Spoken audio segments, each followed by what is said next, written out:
दिल्ली में एक बड़े अधिकारी की बेटी की बेरहमी से हत्या कर दी गई। हत्या से पहले यौन हिंसा की भी खबर है। फिर मोबाइल चार्जर से गला घोट के मौत के घाट उतार दिया गया। मामला हाई प्रोफाइल वाले दिल्ली के अमर कॉलोनी का है। दिल्ली के अमर कॉलोनी इलाके में एक आईआरएस अधिकारी की बेटी का मर्डर हो गया और यह बताया जा रहा है कि घर पर पुराने नौकर पर हत्या का शक है। बेटी की उम्र 20 साल से ऊपर बताई जा रही है। 1.5 महीने पहले इस नौकर को नौकरी से हटाया गया था, जिस नौकर पर पुराने नौकर पर हत्या का शक है। दिल्ली में आईआरएस अधिकारी की बेटी की हत्या कर दी जाती है और उससे पहले यह बताया जा रहा है कि चार्जर से, मोबाइल के चार्जर से गला घोटकर हत्या कर दी और उससे पहले यौन हिंसा भी की गई।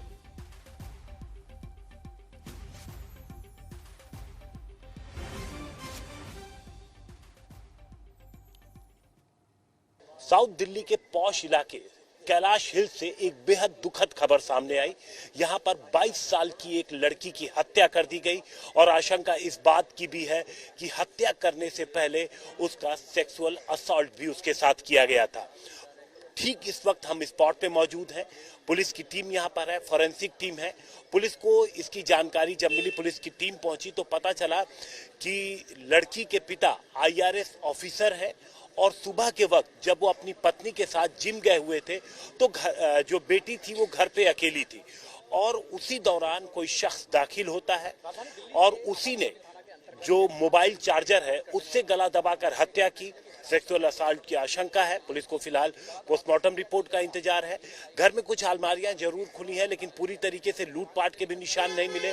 आसपास के तमाम जो सीसीटीवी है पुलिस उन सबको सिक्योर कर रही है ताकि पता लग सके कि कौन है वो आरोपी। लेकिन शुरुआती जांच में जो शक है वो जो पुराना नौकर था जिसे करीब 1.5 महीने पहले ही यहां से हटाया गया था, उसके ऊपर शक जाहिर हो रहा है। और पुलिस ने जब उसको तलाशने की कोशिश की तो उसका फोन बंद मिला, आसपास में उसका ग्रैब भी मिला, जिसके बाद पुलिस की शक गहरा गया है। तमाम इलाकों में पुलिस की टीमें लगी हैं ताकि आरोपी को जल्द से जल्द गिरफ्तार किया जा सके। तमाम वरिष्ठ अधिकारी पीड़ित के घर पहुंचे। यहां पर पहुंच करके उन्होंने समझने की कोशिश की कि आरोपी दाखिल कैसे हुआ घर के अंदर और किस तरीके से, किधर से वो फरार हुआ है। फिलहाल पूरा जो पुलिस का अमला है वो आरोपी को तलाशने में जुटा हुआ है। कैमरामैन इमैनुअल जोश के साथ हिमांशु मिश्रा, दिल्ली आज तक। और जिनकी रिपोर्ट अभी आप देख रहे थे, हिमांशु मिश्रा इस वक्त हमारे साथ मौका वारदात से जुड़ चुके हैं। हिमांशु, पॉर्श एरिया, आईआरएस अधिकारी और बेटे की निर्मम हत्या, बहुत से सवाल खड़े होते हैं। अभी तक जांच कहां पहुंची? देखिए, पुलिस ने कई सीसीटीवी फुटेज इकट्ठा कर लिया। आप ये देखिए, यहाँ पर भी अगर हम घर के ठीक बाहर मौजूद हैं, यहाँ पर भी सीसीटीवी लगा है। कई जगहों पर सीसीटीवी लगा है। पुलिस ने जब वारदात की जानकारी पुलिस को मिली और पुलिस की टीम जब मौके पर पहुंची तो सबसे पहले एंट्री और एग्जिट देखा गया। तो एंट्री पर बहुत ज्यादा फोर्स नहीं नजर आया। इसके बाद पुलिस ने तमाम सीसीटीवी फुटेज चेक किए तो पता चला कि जो नौकर जिसे 1.5 महीने पहले नौकरी से निकाला गया था उसे स्पॉट किया गया सुबह 6 बजे। और जो जानकारी मिली कि इस वारदात को जो अंजाम दिया गया था वो सुबह तकरीबन 6:30 से 7:30 बजे के बीच में अंजाम दिया गया था। इसके बाद पुलिस ने जब देखा, सीसीटीवी फुटेज और चेक किए तो पता चला कि इसी वक्त वारदात को अंजाम देने के बाद जो नौकर है उसकी मूवमेंट नजर आई उसके जाने की। अब पुलिस ने जब जांच आगे बढ़ाई तो पता चला इस नौकर को आखिर कब और क्यों निकाला गया था। पता चला 7 से 8 महीने ये नौकर यहाँ पर काम कर चुका था टोटल, और 1.5 महीने पहले जब इसे निकाला गया तो उसकी वजह ये थी कि आसपास के जो तमाम लोग थे, दुकानदार थे खास तौर से, वो इसकी शिकायत किया करते थे कि सामान लेने जब आता है तो अक्सर पैसे को लेकर के झगड़ा करता है, पैसे कभी पूरे नहीं देता है, कहता है साहब देंगे। इस तरीके की शिकायतें इसकी बेहद आम थी और यही मेन वजह, फिलहाल जो पुलिस सोर्स हमें बता रहे हैं कि यही मेन वजह थी जिसके ध्यान में रख करके इसे निकाला गया। और निकालने से पहले जिस शख्स के लिंक के जरिए इस नौकर को रखा गया था उसे बाकायदा इन्फॉर्म किया गया था।